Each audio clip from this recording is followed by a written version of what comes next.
Decluttering your closet can be very overwhelming and stressful, but don't worry about it because joining us today is Helen Volk, owner of Beyond Clutter. Thank you so much for joining us here today. Oh, you're very welcome, Paula. And let's talk about first, how did you get into this? I used to be a pack rat. I was raised by pack rats, and I grew up in a house where you couldn't sit on a couch till you moved something out of the way. So that became my style of living until I chose to live a more simple life. And I sold a 10-room house with a full attic, full basement, and garage, and I downsized to a 6-room condo. No attic, no basement, no garage. So I learned to live with less, and I uncluttered my life. So I started Beyond Clutter to help other people do the same. And you were in law before. I practiced law at the time.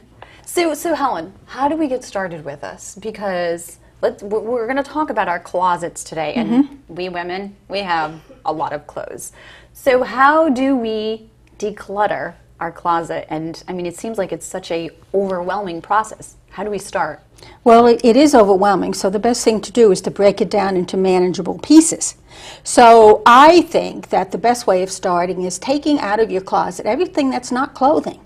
Especially we as women, we hide things in our closet. I have found golf clubs, skis, checkbooks, gifts that we want to hide from someone else and then we forget about it. So I think the first step in decluttering a closet is take out all of that non-clothing stuff and either put it where it belongs, throw it out, or give it away. Because the key with decluttering is to make space. That's the whole goal of decluttering a closet, is to make space. And people sometimes think, well, my closet isn't big enough, but it's not really that. It's what you just said. Get all the stuff out that doesn't need to be in there. Correct.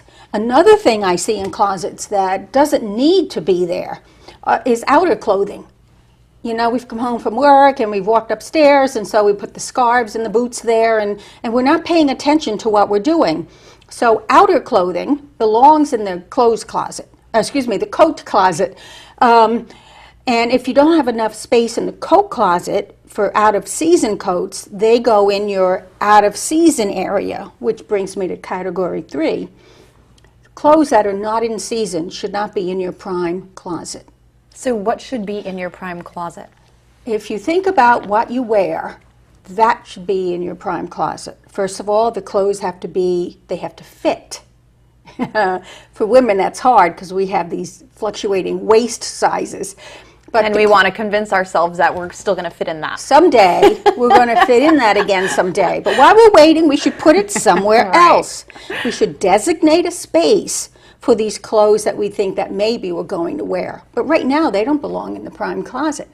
So the clothes should fit. They have to be in good repair. So that's another category to get out of your closet. Things you need to mend, but you haven't mended yet. So they need to go in a mending box. So again, the clothes that you cannot wear for one reason or another come out of the closet. The third category of clothing that you want in your closet are the clothes that are appropriate to your current lifestyle. We should not be using our primary clothes closet to go down memory lane. We have to save this because that was my favorite when I was, I don't know, my 20s. My prom dress, you know, my wedding dress. We need to create a sentimental clothing area elsewhere. Same thing with off-season clothing. We create an area elsewhere for these items.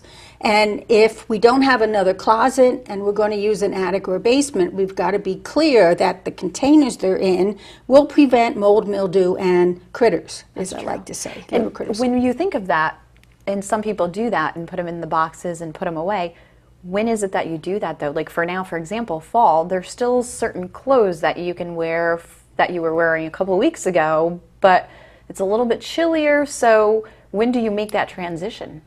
I think we've learned these last few years, because the weather is a bit screwy, that we can't pick one date and purge the closet and say, okay, I'm going from summer to winter. We have to do it gradually. In fact, I've already started, so the most obvious things, white shoes, short pants, that I'm not going to wear now are away.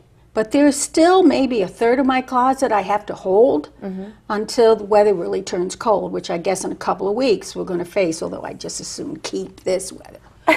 So we can't just pick one date and do it. It has to be a transition. But what's important is that we pick multiple dates and we keep up Okay. and do it. Constantly, so that you Constantly don't doing. So the clothing we also want to keep in our closet, just to finish that chain of thought, are clothes we feel good wearing. If there's an item that we just always pass by and we don't know why, my guess is we don't like wearing it. We may think we may look fat in it, or we may think it's the wrong color for us. Those have to be given away. Just get rid of it. Get it out of your closet. And so what is the next process? Declutter first, organize second? You declutter first. You get all these things out of the closet, so you now have space to organize. By organizing, we mean we put clothes in a category so we can find things when we want them. And there's 4 primary categories: top of the body, bottom of the body, whole body, and special occasion. For some women, their closets aren't big enough for special occasion, and those should be moved out again to another closet. Because they tend to be a little bit longer, They're longer, they're only worn occasionally, and if you have a lot of clothing, it's best they be put elsewhere so they're not damaged. So you have top of the body, bottom of the body, whole body. By whole body, we mean suits or dresses or robes. And then the other principle in organizing is frequency. So the more often you wear a type of clothing, the easier it should be for you to go get it. So if, in fact, for me, example, for my upper body, I tend to wear short or elbow-length sleeves. So they're the easiest ones for me to get versus long sleeve, which are farther in the back. Right. So that you take that upper part of the body and divide it by which do I wear the most.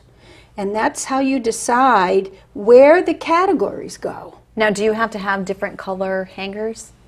No. No. Of course, you know, I have all purple hangers. You We're have matching to know today. We that. actually have the purple Yes, we thing have our going on purple today. I have purple hangers, believe it or not, I do. But So that's not necessary. No, absolutely don't think not. about that.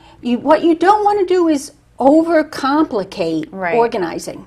You do the most simplest things possible, but you do them frequently. Right. So every day maintenance is important. What you've decided not to wear should be put back on the hangers and back in the closet. Don't just throw them around, because that's when they start getting wrinkled and damaged and the buttons start falling off. Just get rid of it, because you're not going to have time to fix Right. it. Oh, who has time to mend? And if it's a simple mend, Right. you can donate those. And let's talk about, declutter process. Remove 5 groups of items from your closet, and what would that be?